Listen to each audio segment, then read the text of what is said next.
1 year after the coronavirus pandemic closed schools across the country, parents have had enough and are actually taking some of those schools to court. A group of Los Angeles parents are filing a lawsuit against the LA Teachers Union and the Los Angeles Unified School District, claiming personal injury to their children. Shella Sadovnik joins us now to discuss. She's the litigation attorney for the Freedom Foundation, and she's been following this case closely. Our panelists, Julio Rivera and Scott Walker, are also here with us. Shella, start with us here. Bring us up to speed on the case. What injury are these parents citing? Thanks for having me. Yes, the children in Los Angeles are having a very difficult time. They've been addicted to video games, have gained tremendous amounts of weight, have had suicidal ideation, and their own grades have plummeted. It has been a very, very difficult year for them. Thoughts of suicide, weight gain, their own academic education has suffered during this time. Why now do you think this is so important that this case is brought forward, Shella?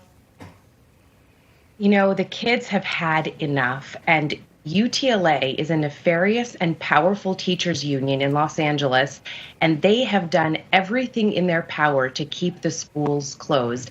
They've made crazy, ridiculous, non-COVID, non-safety related demands, such as defunding the police and universal health care, and all at the cost of the children's welfare. And at some point, enough is enough.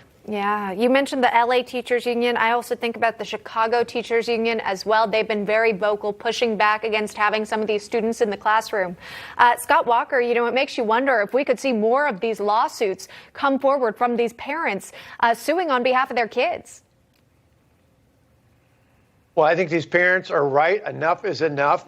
You're not an essential worker if you can't show up when it's essential. And that's what's happened with these teachers union bosses. I believe most teachers want to show up. They want to be in the classroom. They understand the science shows it is safe for students and staff to be back in school in person.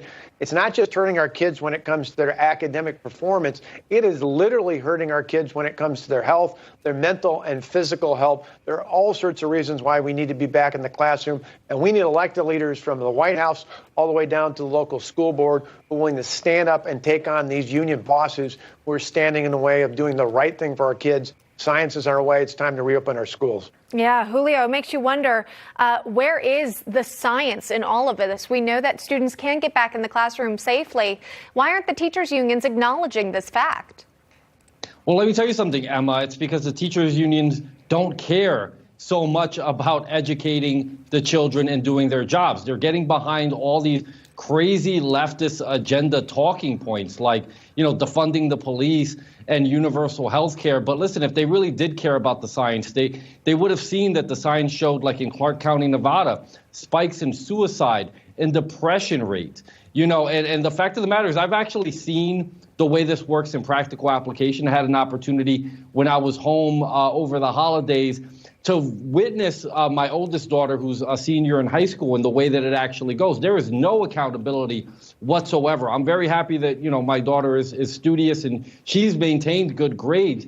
But, I mean, it's very easy, and I caught her once or twice actually literally falling asleep during a lesson. So I know these kids are not absorbing what they need to learn, and the teachers need to get back into the classrooms. It's very hypocritical, like in San Diego County, where they're teaching the migrant children, but they don't want to get into the classrooms to actually teach the children of the taxpayers. This has to stop. I know. These are good kids. They're just trying to learn, but that's not a good learning environment when you're at home in front of a screen all day long.